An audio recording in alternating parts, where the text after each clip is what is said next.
speak more without words. And we do.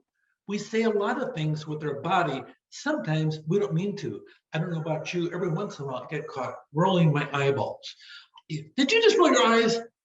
Yes, I did. Oh my gosh, I can't believe you're doing that pathway. Don't you roll your eyes at me. Have you ever heard that before?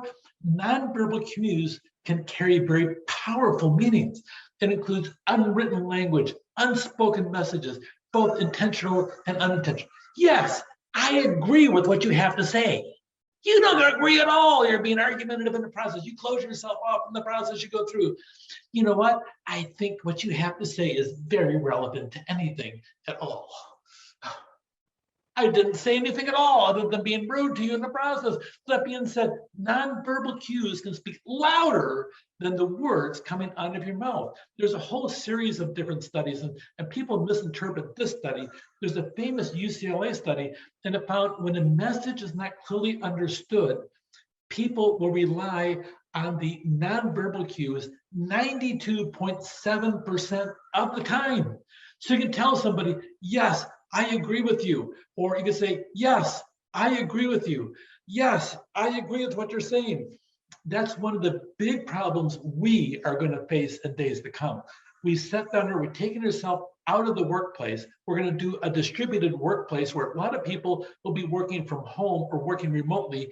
We will not be able to see all the activities they're doing. We won't be able to see their hand signals. We're going to sit down and only see part of them. They can be wearing their pajama bottoms and their bunny slippers and a nice shirt and a suit jacket on top of it, and nobody knows the difference. But they will, because of how they respond, because of the fact they're only looking professional for what's on the camera, but they're not acting professional in their own mind. We're going to see a lot of these different aspects of things that will change in the workplace, because we have so much that's going to change in the days to come in a hybrid workplace or a totally remote environment as we go through. So this is a famous study, and it's a big thing. So nonverbal behavior sends silent messages. Eye contact or not having eye contact mean a big thing. Sometimes somebody looks left, somebody looks right. Typically, the old psychology is that they're looking left, they're creating a lie. They look right, they're remembering the truth. Now, that being said, if you've seen enough detective movies, that's on half the detective movies out there. So a lot of people figure that one out. So don't rely on that too much. Facial expression. You can sit down and you can have a sneer on your faces. Yes, I love you so much. But your face says something totally different in the process. Yes, I'm so sad. I'm so sad. I can't believe that you have that. Wait a minute. But your face doesn't convey what the words are coming out of your mouth. Your posture, your gestures, how you care, how you feel about the process, they all play a big thing. The time, space, and territory. The space. Americans typically need to have 18 inches of space.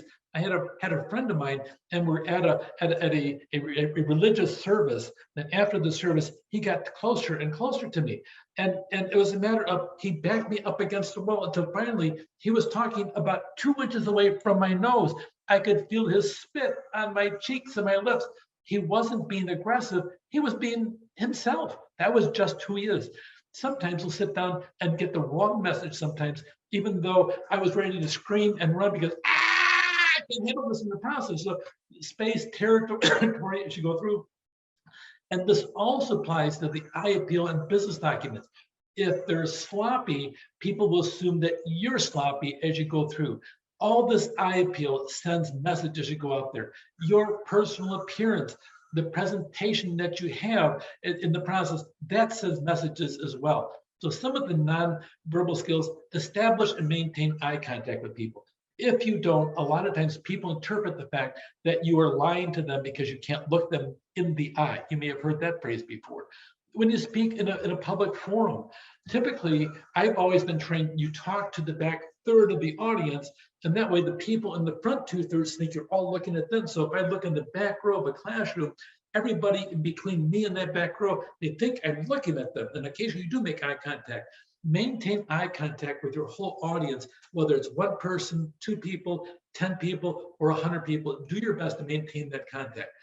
Use your posture to show that you're interested in what they have to say and what's going on around you. A slouching posture, not looking around, makes you look like you're not caring in the process.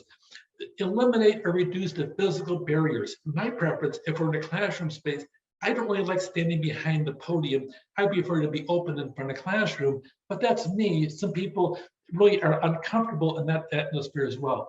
Improve your decoding skills. When somebody is sitting there trying to tell you something, do your best to sit down and try to sit down and pay attention to what they're doing. Sometimes they'll give you mixed signals in the process as they go through between their words and their action. Sometimes you have to ask people questions, probe for more information. You're going to find a couple things. People like to talk about themselves. They like to talk about the work they do, especially about the things they're passionate about. So nonverbal skills, interpret nonverbal meanings in the context that they're given. Sometimes when you're talking to somebody, they may cross their arms, and we typically interpret that they're not interested in what's being said. Sometimes they're cold. So you got to be careful as to how you interpret them. Make sure there's a context to it.